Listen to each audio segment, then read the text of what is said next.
We are beings created to worship. Period. End of story. And if you worship money, you will never have enough. And if you worship beauty, you'll see every fine line and wrinkle.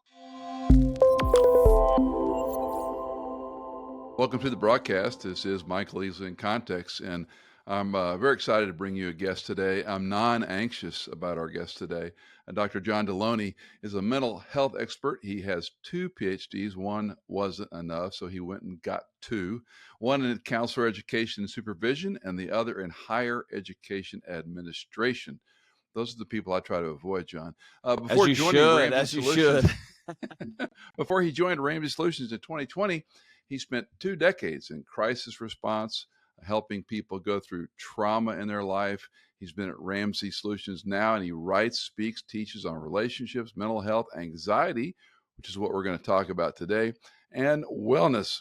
He's also the co-host of The Ramsey Show, which is the second largest talk show in the nation right now. 18 million listeners a week. Back when I was in radio broadcasting, those numbers were unheard of. So it's very exciting to see what's going on. He's also the host of the Dr. John Delony Show, and he put a book out, Own Your Past and Change Your Future, which became a #1 national bestseller. And that's been followed by the book we're going to talk about today. But he's also featured on Daily Mail TV, Fox Business News, and the Minimalists podcast. Dr. John Delony, Building a Non-Anxious Life, which came out in October of 23. Thanks for joining the podcast, friend. Hey, I'm just honored to be here with you, man. It's good. It's fun to hang out privately, and it's also fun to hang out publicly. So it's good, man. Absolutely. Well, you've had a whirlwind change. So for those that don't know you, you came from Texas, and tell them a little bit about your story from Texas to Nashville. Man, I was a dean of students at universities for the last, basically for 17, 18 years, and a professor, just a nerd. And then my wife and I were looking for what's the place where we can settle in and just, I hate to use the word dream job because I think that's kind of silly, but what's a place where we can go be somewhere for 10 years, 15 years and plant some roots for our kids. And so I ended up in what was my dream job at Belmont University as the dean of students there. And so we packed up and moved. And in the course of the few months before we left, man, it really exposed some major cracks in our marriage. It was just a mess. Then I got here, and instantly somebody, the matriarch in her family, her grandmother, beloved, incredible woman, passed away. So we had to go back. And we took separate flights back. It was a mess. But in the process, I forgot that they had told me, hey, when you get back, the day you get back, you have to give a speech here at Belmont called The Vision for Belmont. And I was like, I worked here 4 days. I don't have a vision yet. I just got here. And so I got back. My marriage was a mess. My work was a mess. The transition was a mess. And by the way, if you grew up in Texas, when you leave, they tell you that Al-Qaeda is waiting at the Arkansas border just to kill everybody who leaves Texas. And so like my dad it was a whole thing. So I come here and sat down on my laptop and wrote, I was like, enough's enough. And I wrote a talk that I had to give. And it ended up being probably the best talk I've ever given in my life. And Dave's executive VP was in the audience dropping off her daughter. And she said, I'm going to hire that guy. And I didn't realize that I embarked on about a 2-year interview with Ramsey. And now as my son says, I'm a YouTuber. That he's like, remember you had a real job, Dad, and now you're just a YouTuber? And I'm like, thanks, son. Say, boy, you're eating that real job right there on the plate tonight. That's right. That's exactly right. Yeah.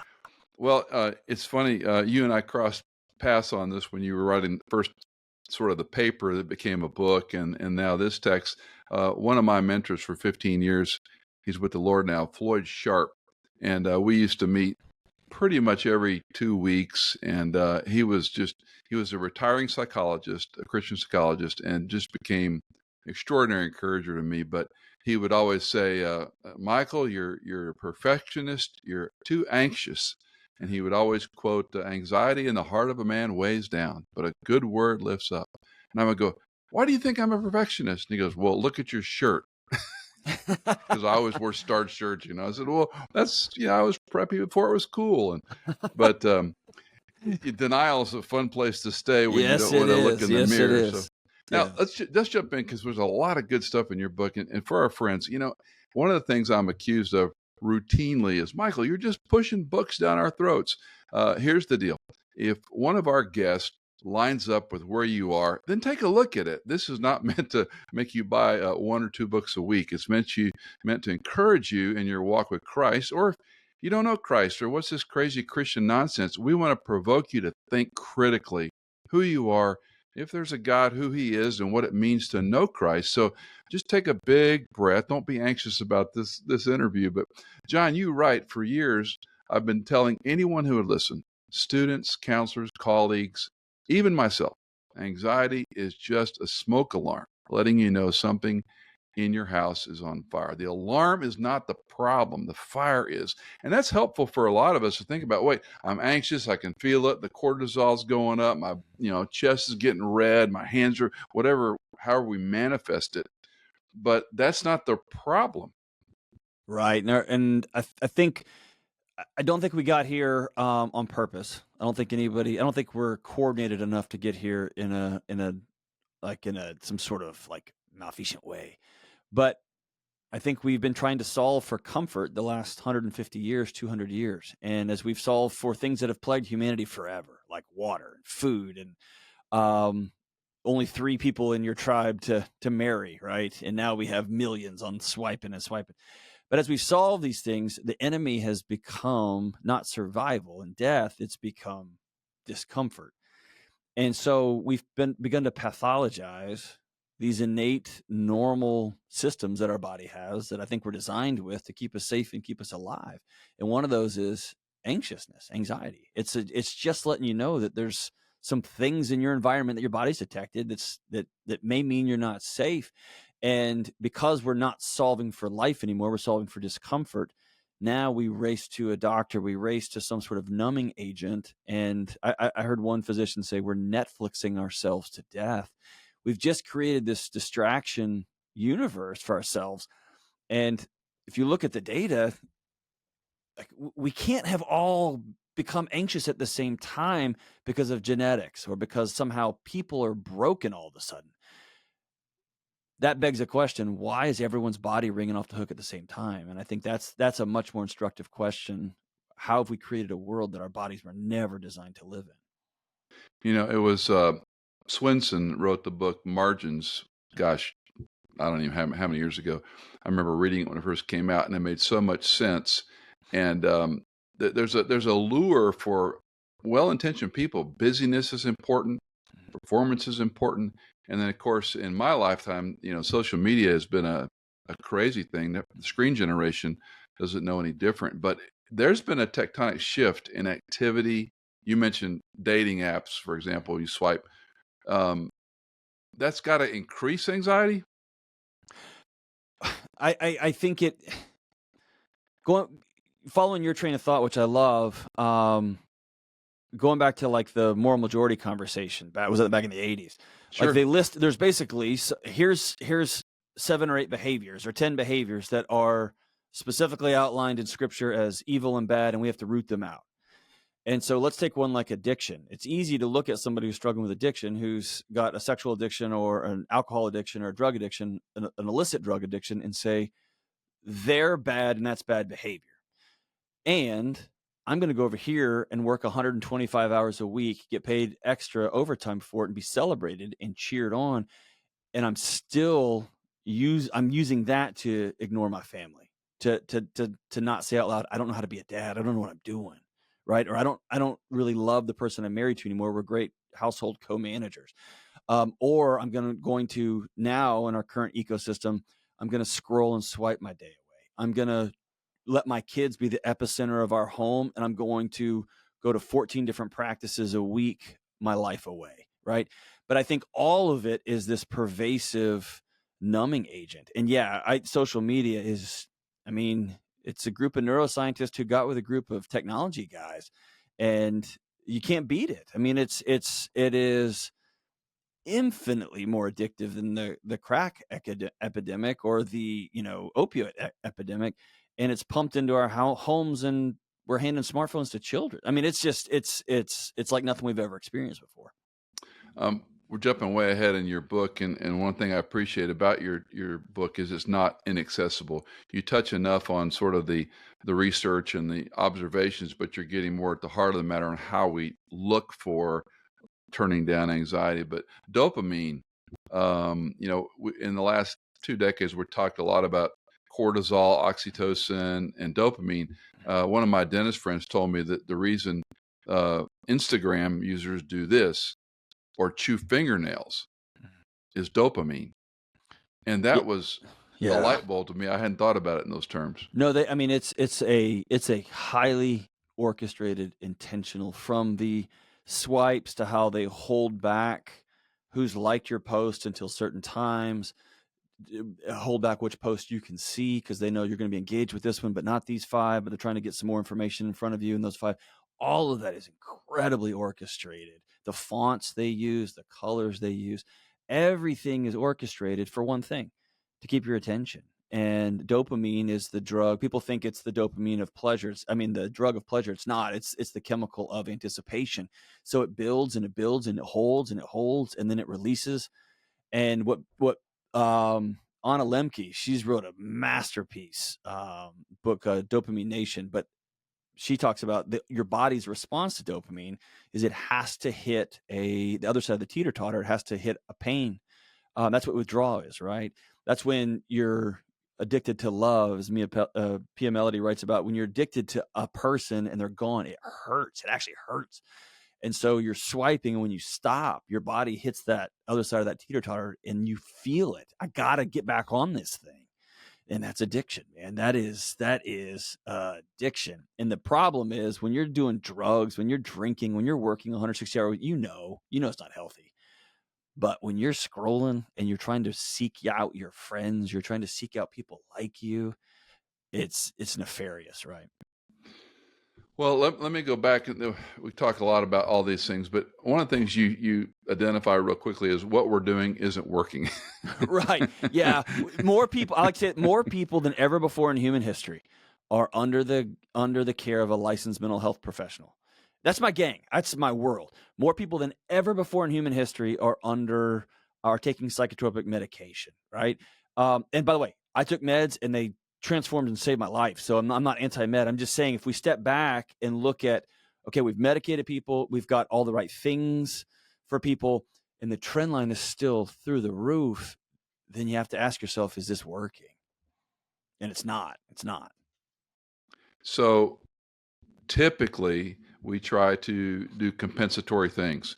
If a person is anxious or stressed out a lot, they go, I need to take a break. I need to stop. I need to eat a candy bar. I need to go shopping online. There's different compensatory behavior, but that doesn't do anything.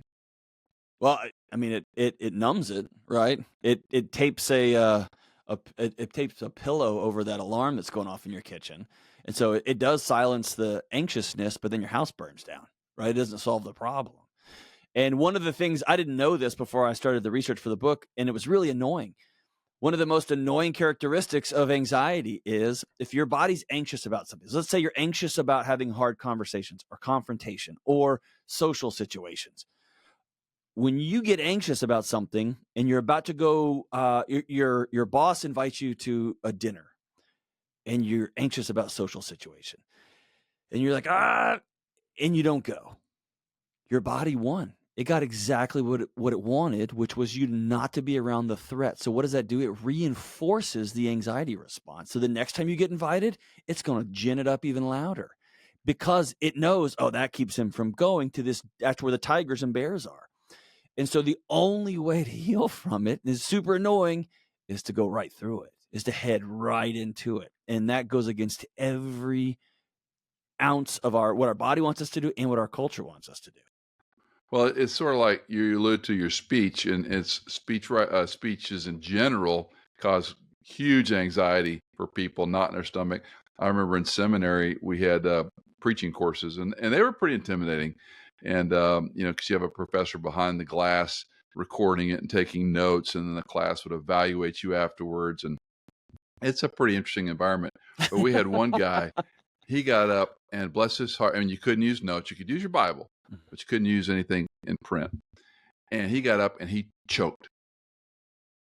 These were 15-minute sermonettes. They weren't, full born. And the poor guy and great professor. After we were in the circles, and he says to this guy, I'll call him Reed. He goes, Reed, I'd like to see you with your favorite chair at home, your favorite football team, your favorite friends, eating, whatever you like, pizzas or wings, whatever you like, and your team's winning, but it's a great game. I like to see that when you stand up. That's a good picture. Well, we had 3 of these messages in the course of the semester. He did it again.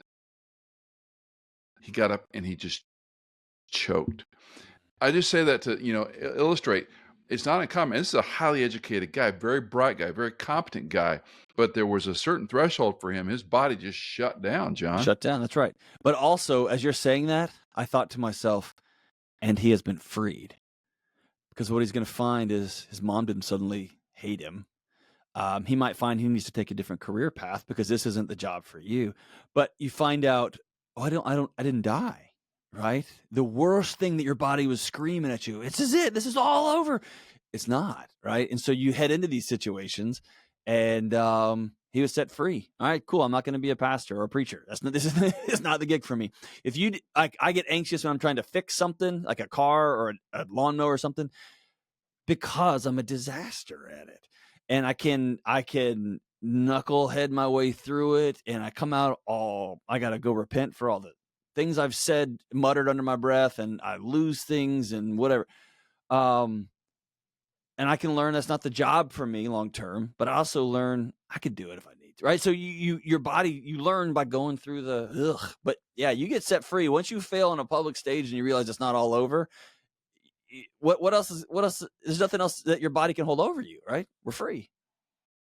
You write about Dr. Wendy Suzuki, and she says anxiety is our psychological and physical response to stress. It is a hardwired threat response that our brain body uses to protect us. Yeah. Which she goes on to say, which in some way makes anxiety your friend. It's just your buddy saying, hey, don't step out in the street. There's a car coming. And if you make peace with anxiety, nobody likes to be anxious. And by the way, I've been doubled over with it. I almost cost me my career. It almost cost me my marriage. I didn't know what it was. So it's awful. But instead of looking at it, like if somebody was screaming in my ear, there's a car coming. And I look at him and said, man, that's really loud on my eardrum, right? That's not the right response. The right response is to jump out of the way of the car and then ask myself, whoa, how did I miss that? Let's have that conversation. Dr. Judson Brewer, I like this quote that she said, at first, anxiety is simply an alarm that sounds in response to a trigger. Over time, the actions that turn down the alarms become habits. We reach for our phone, a donut, a drink, whatever, we get stressed. Eventually, these habits develop into full-blown addictions. And that gets kind of chilling. Yeah, that's Judd Brewer is kind of the guru when it comes to healing from anxiety. I think he runs a clinic at Yale. I'm like a middle school basketball player, and he's Michael Jordan. He's very, very sharp. But the easy way to think of it is you get addicted to anxiety. And there's some debate in the academic world about whether your body gets addicted to the cortisol and adrenaline, the pulsing, the feeling aliveness. And so you keep having to go back to your drug of choice, whether it's work, whether it's love, whether it's alcohol, whether it's Netflix, to turn off the anxiety, or if your body needs over time the drug, and it will spin you up so that, because it knows where you're headed. It knows you're going to go back to alcohol. You're going to go back to whatever it is that numbs you out. Either way, it doesn't matter. I think the important thing is if you are anxious and you stay anxious, you stay in anxious environments, your body over time will become addicted to that anxiety. And that's when you got a problem. So help me differentiate a little bit between anxiety and stress.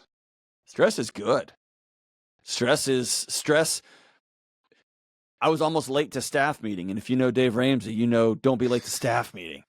Don't be late, period. Don't be late ever to anything, ever, but especially staff meeting. And last week, I was late to staff meeting, and there's 1,000 people. in the staff meeting, and I was the first announcement, and I was late, so I had to come up late, and then like I walked on stage, and the whole audience goes ooh, right, and it was a whole thing. And so this morning, I was running late again. My wife and kids are out of town, so I had the greatest morning of my life, which I usually have on day one. Tomorrow, it'll just be a disaster, but today was great. And I was hustling. That stress that my body was like, hey, we gotta go. That's good. It's this. I worked out really hard this morning. I put my body under load. I stressed my body out so that it could come back stronger. That's good. Anxiety is an alarm system. It's different than stress. And what we've done. So let me interrupt for a second. Okay, so go ahead. People say I'm really stressed at work, or I'm really stressed at my marriage. Are they really saying I'm anxious at work? I'm anxious in my marriage? No, they've chosen to live.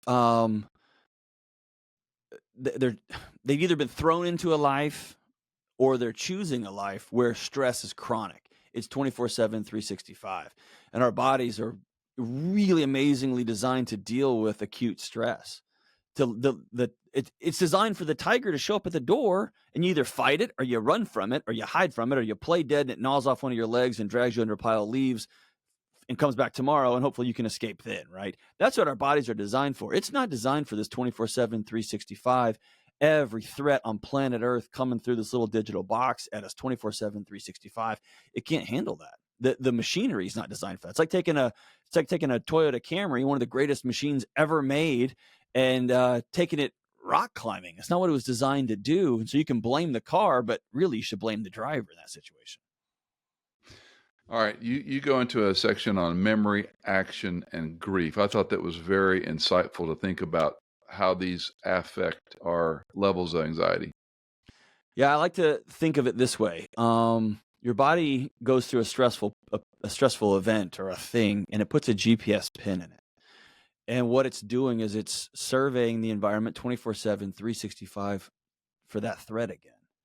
And an easy way to remember this is the things that kept you safe as a kid will destroy your adult relationships. If dad was an alcoholic and he came home and you knew, I got to get wild and loud so he'll come for me and not mom. Or I need to get really small and just go to my room. Dad wasn't an alcoholic. He was just always angry. His back always hurt. He's always just grumpy. I need to go into, I'm just going to go in my room and shut the door. Then you get married and your wife or husband comes home and your body just starts to, it just hears the car coming up the driveway and you find yourself just washing your hands up and you head to the room and you shut the door. Those kind of things will destroy your marriage because you're going to marry somebody who has attachment issues and wants to see you. And then body's going to be screaming at you, go, and it's going to be screaming, they're running from us. And so it just gets in this loop. And so, yeah, memory, all these things are connected in a really beautiful, non-academic way. But you got to call out the GPS pin. That's why it's important just to ask yourself, instead of racing to stop the anxiousness, ask yourself, what's my body trying to protect me from? And that's a way more instructive question. Years ago when we were, let's say, trying to be more aware of our surroundings, with school shootings and whatever, and one of the things that I learned and I tried to impart to my wife and some of our family was, look, the awareness thing, the white, yellow, orange. I said, if you go in the parking lot and you feel something's wrong, leave. When you get your keys to your car and you're getting out and it just doesn't feel right when you walk in that store, go home. Yeah. Trust your gut. And is that stress or is that anxiety? If I'm being super honest, I don't know that it matters. Okay. My point is, but you're trying to neurosynaptically create a different response to something. Yes. Whether power through it or ignore it. You're saying, I see what you're saying. Yeah.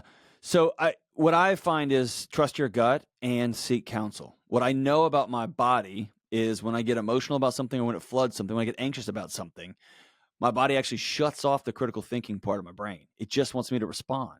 And so if every time I roll into a school parking lot, I just have to get out of there. I can't avoid going to school if I'm in college. I can't avoid going to school if I've got a child in the school. So I need to go sit down with somebody and seek counsel. Is this as bad as I think it is? So one of the weird GPS pins my body put in it with an anxiety alarm attached to it was money. I grew up, my dad was a policeman and then he became a minister. We had nothing. We had very, very little. And it was tough because I was surrounded by gajillionaires. And then I got older and then I got older and then I started moving up in my career, and every paycheck was still that same alarm would go off every time that direct deposit would come.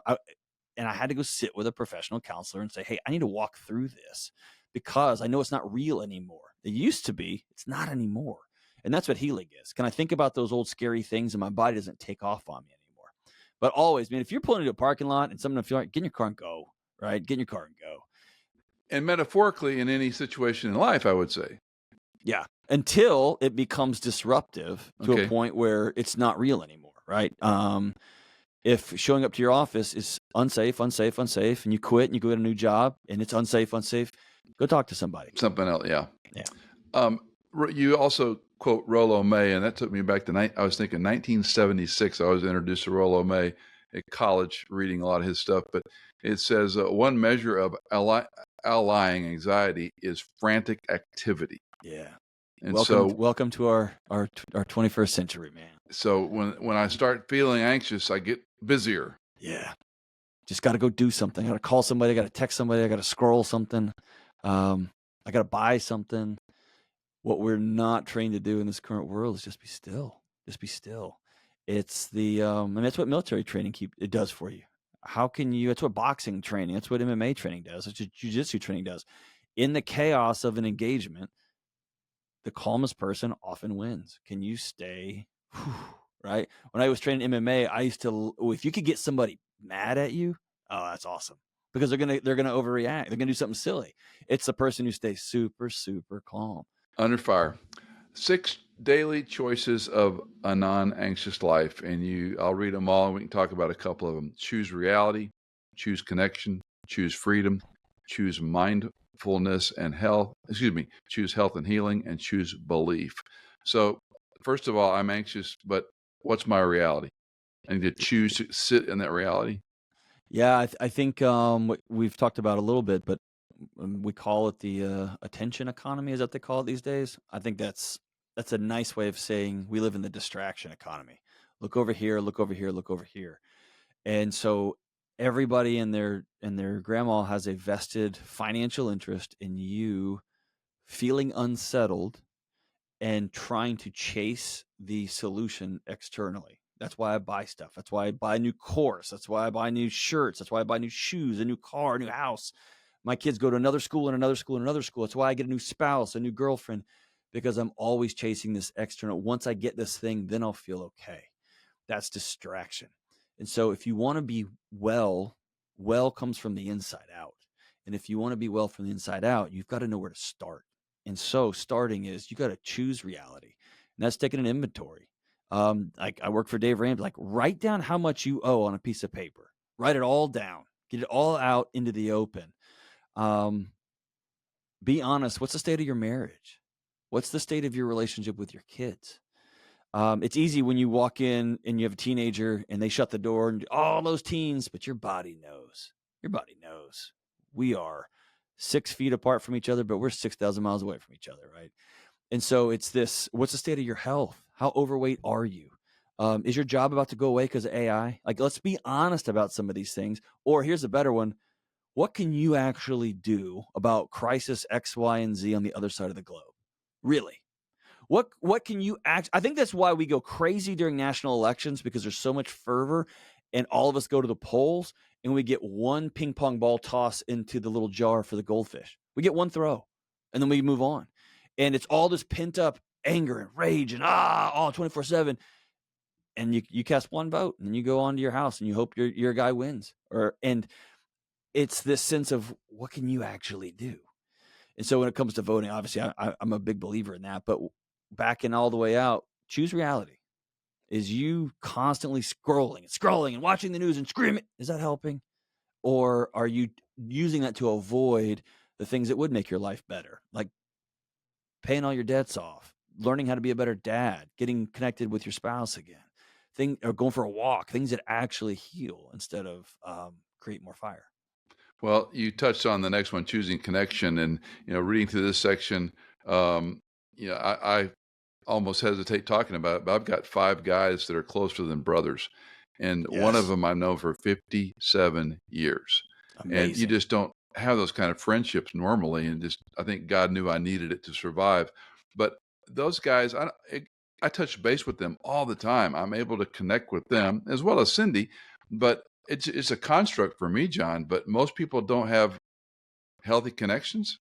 Yeah, we've created the loneliest generation in human history. Gosh. It just is. And we all know the anecdote, right? Most communication is 70%, 90% of communication is nonverbal. We know that, but we've outsourced everything to text messages and emojis. And so I can text my wife 100 times a day. I love you. I love you. I love you. I love you. Um, and I'm giving her data. She gets the information, but her body doesn't feel safe. Not as though I walk in the door and I come in hot. I get done meeting with Dave and I'm ranting and raving. I walk in the front door and I can't, but, and her body is asking, does that guy love me? Is he safe? Is that guy love me? Is he safe? Is he safe? And I'm thinking, I already told you 100 times today that I love you. It's different. Or I'm real guilty of this. I have a couple of friends that are 40+ year friends. Maybe we see each other every 10 years now, every 5 years in person. We text a lot. And I like to pretend that that's the same, and it's not. It's our bodies have to be in proximity to other people. We can get super nerdy, which I won't do to your poor listeners, but your body knows where it is in space in relation to other people. That's how it balances itself in space. And we've just taken that all away and we outsource it all. And so our bodies are dying literally of loneliness while we have more friends and more people to communicate with than ever before. Well, they're acquaintances. There you go. Yeah. A differentiated friend. A friend is somebody that knows my secrets and I know theirs. It's somebody That's right. that And loves you anyway. And yeah, loves you anyway. 100%. Yeah, yeah. You can be a dirtbag, and they go, "Yeah, you're a dirtbag." As my friend Dave Gibson says, I don't know if you need a dope slap or encouragement right now. It's one of these. And a good friend does both, right? A good friend does both. Exactly. Yeah. You touched. I'm gonna go back a little bit. You talked about money, and I've got this. Let's just say, not the best illustration theologically, but when the garden temptation and when John writes about lust of the flesh, lust of the eye, and the boastful pride of life, that the fruit looked good, it would make one wise, so forth. And I've kind of reduced that to money, sex, and power. Now, we've got these 3 umbrellas in life: money, sex, and power, and we tend to have a interest in one more than other. There's certainly overlap, but a lot of what you're talking about with anxiety seems to fall into, I'm anxious about money, I never have enough. Sex is such an alluring, distorted thing in our culture. You never have enough. Power, there's always someone in the room that's got more power than you, unless you're running the thing. And if you're running the thing, you're still controlling that power. So money, sex, and power seem to interfere a lot. And as I look just a simple Christian life of, one of those is winding your watch. One of those is really pulling at you. And that's where I would get anxious. You mentioned money. I grew up in a home where Dad would say, I wish I could teach you more about money. And that's what the message I grew up with. He was very conservative financially. We were very poor based on the neighborhood, but we didn't know any better. It wasn't like a bad thing. It was like, this is all we had. And so my brother and I overcompensate in some respects. We don't want to be that. But then you get to this, well, we still wonder about money. So are we ever here's the question. Sorry, doctor. Are we ever going to have a healthy tension or stress with our alignment to whatever drives us nuts or creates anxiety? Well, and again, this is in real time, but as you're saying that, man, that rings so true to me. And if I think of the neuroscience, if we were to go back a couple thousand years and you open your eyes one morning and your tribe had left you out in the plains of northern Missouri, your tribe had left you, your body knows you're going to die. You're going to die of exposure. You're going to get eaten by something. You can't do all of the safety and you can't do all of the food gathering and the food prep and the shelter. You can't. You're not going to make it. And it sounds the alarm. And what the proxy for connected, I have a purpose and I got a role and I sit in this responsibility. I both share it and I carry it. The proxy for that, the cheap duct tape substitute, is sex. And if I think of Power. If I am subjected to somebody else, I'm not safe. And so what's our culture tell us? Then you need to be on top. And if I go to money, if I have this thing, my happiness is just over the next. So all that distills down neurologically to me to that word safety. And it's this illusion that we're chasing and chasing and chasing and chasing and chasing this.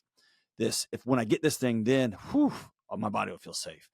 And so, yeah, man, I think all three of those things have some very fundamental roots in anxiousness. And the only way to solve them is to get way upstream, right? I'm going to do the hard, scary, annoying work of trying to make adult friends.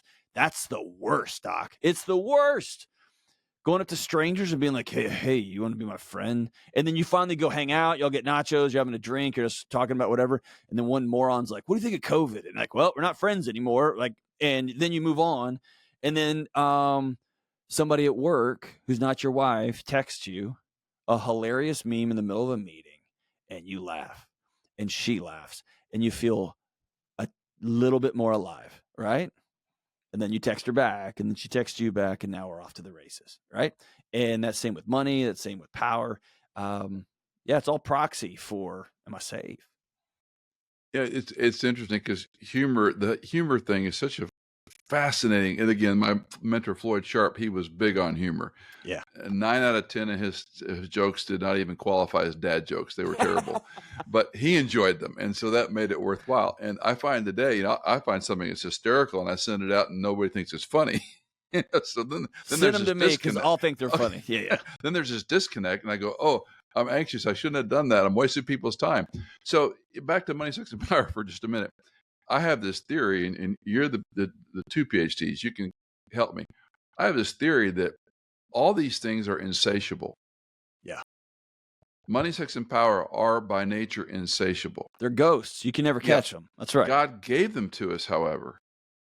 And our level of satisfaction, and back to your comment about MMA and the guy who keeps us cool, our ability to be content in any situation, that's the goal, right? Right. Yeah. And that's people, the hesitation some of my friends who are mental health professionals had with the construct of this book even was the idea that nobody chooses anxiety, John. And no, nobody would choose that. It's miserable. But we do make choices on a daily basis that provide a context for how our body's going to respond when we get overwhelmed. And so, yeah, there's never, if it's the old David Foster Wallace quote, if we are beings, and he's an atheist, by the way, we are beings created to worship, period, end of story. And if you worship money, you will never have enough. And if you worship beauty, you'll see every fine line and wrinkle. You'll never be beautiful enough. And if you worship shiny things, you'll never have enough. And you'll always notice your neighbor's even shinier thing. And so you go back to, okay, what is it that I'm going to worship then? And what you put the choices that you make way upstream dictate if your if your fields flood or if they are dry or if they get just enough. But I think you're exactly right. If you chase one of those three or all those three, you're going to die young, and B, you're going to take down everybody with you. One of the ways I think about audiences when I preach or speak or at a conference, I think about decades, John. What they're dealing with in their 20s, 30s, 40s, 50s, 60s. I'm edging up close to 70 now, and it almost seems like there was a Jack London short story called "A Piece of Steak You Should Read," and it's a powerful story. But it's the transfer, what it takes to become mature. You're spending your youth and your strength. So he tells the story of a fighter in a ring. He sees this huge guy. He's massive. He's fighting an old guy called Sandell. And it's a powerful and sad picture of you've got to spend your youth and your strength and your vigor to get the experience in life that anxiety loses its grip, that money, sex, and power lose their grip on you. Not completely, but I mean, push back on me. I'm just curious. There's something to be said. I watch the 20s and 30s and how frenetic they are. I tell my daughter, it's amazing any of you kids survived. The technology and the stuff they have for child rearing for children today, it's wonderful. But it's like, I don't know how y'all survived. We had none of that. And it Yeah. seemed there's this frenetic energy. And do we have to be older to be? That's what I'm asking. Does it take Yeah. losing your strength and vigor and going, hey, it really didn't matter? Man, dude, we do have to hang out offline. Maybe we'll just record that conversation, because that's a long conversation. I spent 10 years doing the whole dance. It's part of it's good and part of it's not good, right? And it's really good, but then also it can be really bad. And I found myself saying the exact same thing when I was teaching graduate school about cocaine. Cocaine's amazing until it kills you. Alcohol is amazing until it kills you. And I think this frenetic madness is the same. The challenge we have now, I heard this recently, and I almost stood up where I was. If I hadn't have been in an airport with headphones on, I would have stood up and cheered. But the person said, I don't want to hear again. I don't want to hear the sentiment again, these kids these days. And he said the kids are exactly as they've always been. It's the adults that have changed. And I think what we have under our belt is a group of parents who came home from World War I and a group of parents who came home from World War II. And we have the most disconnected human being. And they didn't have a tribe to come home to. And every civilization in human history has a tribe that celebrates you when you get home, and they have rituals and they have re-engagement processes. And we came home, and my granddad went to work alone and got behind a newspaper when he got home. An amazing man. And that generation built some of the most extraordinary things, but they did it all by themselves. And then they raised kids, who then raised kids, who then raised us. And what we have is this energy. To answer your question, no, I don't think we have to. We don't have to have that. Obviously, there's going to be lessons you learn, and I think there's lessons you can only learn by getting punched in the nose, getting your butt kicked. And I think we've extracted that from our culture. That's going to cost us. There's no question about it. But I do think there are lessons to be learned from being fully connected to the adults in your life and having them bring you along. And so some of the greatest parenting advice I got early on was hold your kid's face. There's a physiological component to that. Grab your kids by the face, tell them that you love them every single day of their life, and take them with you to see you interact with other adults as often as possible. And what they'll learn is how to talk to grownups, that other grownups have problems, that your dad's actually pretty cool, or maybe your dad's not pretty cool, but they're going to absorb this stuff. And you're going to have some more differentiated kids. And yeah, someone's going to break their heart. And they got to learn from that. They have to get beat up. They're going to get fired. Their job's going to get taken away. That's life. Someone they love is going to get cancer. You're going to die and you leave your kids by yourselves. That's part of just existence. But I don't think it has to be anxious. You can be sad. It can be full of grief. It can be hard. It can be scary. But it doesn't have to be this low-level hum that never lets you sleep, never lets you fully connect with somebody. And that's what I think I wish parents would come back to, is stop with the frenetic energy. Stop with the got to run, got to go, got to do, got to get. It's not real, man. You give your kid you and some mud and a stick. Yeah. Right. Well, and I didn't mean to differentiate entirely that you can't learn those things. It just seems like those are the decades we learn that stuff. Yeah. And when you got small children, that's your world, baby. That's it. That's your world. And they're busy until they collapse, and then you collapse, and then when they get up and go again. That's right. It's like wash and repeat. It's a tough chapter, but those moments in there that are delightful. There's moments that are just wonderful memories for them, and hopefully them and you. But then as your kids get older and they go out, once they hit high school, I used to tell parents, you got 4 summers. That's right. Because the school year is pretty programmed. Oh, and when it's not, they want to be with their friends, not you.